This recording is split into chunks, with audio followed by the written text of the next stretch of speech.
Salut YouTube, c'est Zinalo, j'espère que vous allez bien.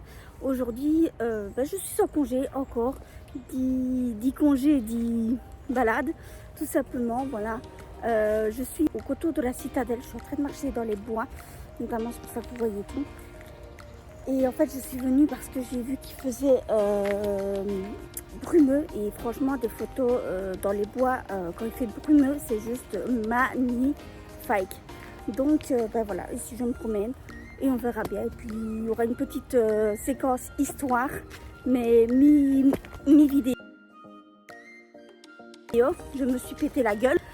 Donc voilà, j'espère que la vidéo va vous plaire. Encore une petite vidéo série balade. J'espère que cette série vous plaît plutôt bien.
L'enclos des fusillés de Liège est un petit cimetière situé dans le parc de la Citadelle qui compte 415 tombes de personnes fusillées ou abattues par la Wehrmacht ou la Waffen-SS pendant la Seconde Guerre mondiale ainsi que celle de l'aumônier de la Citadelle de Liège Mathieu Voncken. L'enclos et son cimetière font partie des vestiges du bastion Saint-François de l'ancienne citadelle. L'entrée des lieux se fait par le cimetière qui comporte 416 sépultures avec croix mais seules 98 personnes, sans compter l'aumônier Voncken, restent inhumées. Les autres corps ayant été rendus à leur famille. Viennent ensuite la pelouse d'honneur avec l'endroit des poteaux d'exécution, un enclos muré, 10 places d'armes, avec le souterrain par où arrivaient les condamnés en provenance du bloc 24 et un deuxième enclos muré accessible du premier par un escalier et qui a servi de lieu d'exécution et de fosse commune. Dès l'occupation de Liège par les troupes allemandes en mai 1940, la citadelle leur sert de caserne, de centre d'entraînement pour les gardes wallonnes et le bloc 24 de prison pour les juifs et les patriotes esnotes. La première exécution a lieu le 21 mai 1941. Il s'agit du maréchal des logis René Zabot accusé par les Allemands d'avoir abattu un des leurs au fort de Tancrémont alors qu'il s'enfuyait. Cette première exécution ainsi que les 6 suivantes n'ont pas lieu dans le bastion Saint-François mais dans le bastion Sainte-Marie-Note. Le 20 janvier 1942, les résistants Georges Béchou, Georges Gadisseur et Robert Gendarme s'échappent par le bastion Saint-Maximilien. Ce sera la seule évasion 6. Flèche indiquant l'endroit de l'évasion des résistants. À partir de 1943, les corps ne sont plus rendus aux familles mais enterrés à la citadelle. Les condamnés ont droit, avant leur exécution, à la visite de l'aumônier et à écrire 3 lettres à leur famille à l'aide d'une machine à écrire. Les 4 dernières exécutions ont lieu le matin du 4 septembre 1944. Dans la nuit du 6 au 7 septembre, les Allemands abandonnent la citadelle non sans emmener des jeunes prisonniers qu'ils exécutent au pont-barrage de Montsaint avant de jeter leurs corps dans la Meuse. Le 7 septembre, les prisonniers se libèrent eux-mêmes 7. En octobre 1944, le Front de l'Indépendance remet la citadelle à la 3e division blindée de l'armée américaine. L'exhumation, l'identification des dépouilles et le transfert de certaines d'entre elles débutent. Le nombre de personnes signalées comme exécutées à la citadelle s'élève à 221, dont 7 au bastion Sainte-Marie et 24 directement à la fosse commune, mais le nombre de tombes s'élève à 418 à cette époque. 197 sépultures concernent des personnes tuées ailleurs. On y recense 10 nationalités, 377 Belges, 10 Luxembourgeois, 10 Polonais, 10 Russes, 6 Français, un Néerlandais, un Espagnol, un Italien, un Serbe et un Américain. En 1946, le fossé du bastion Saint-François est comblé afin de permettre aux familles des victimes restant inhumées de venir se recueillir sans passer par la caserne. L'entrée principale actuelle est inaugurée le 12 octobre 1947. En 1967, l'armée belge quitte définitivement les lieux acquis par le CPAS de la ville de Liège. En 1974, la construction du centre hospitalier régional de la citadelle nécessite la démolition d'une grande partie de la citadelle. Le 21 décembre 1977, l'enclos et les vestiges du bastion Saint-François, section 433 T2 au plan cadastral, sont classés.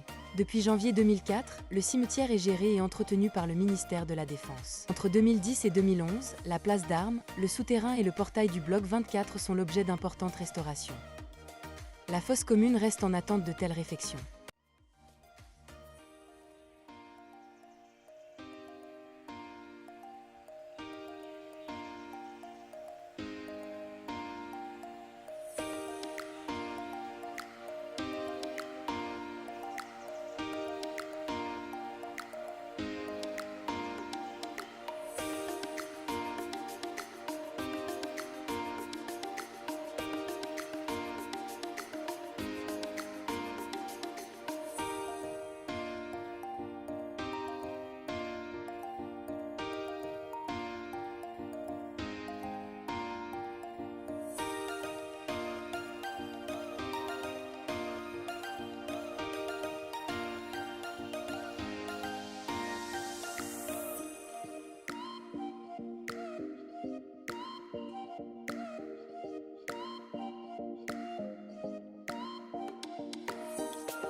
de retour dans ma voiture.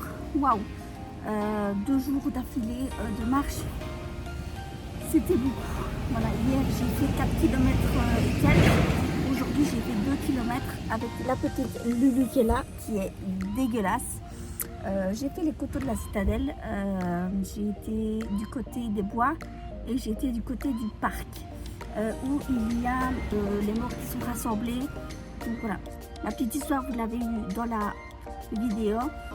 J'espère que ça vous a plu et que vous allez promener vos chiens, notamment là. Je vous fais des gros bisous et prenez soin de vous et à la prochaine vidéo. Salut!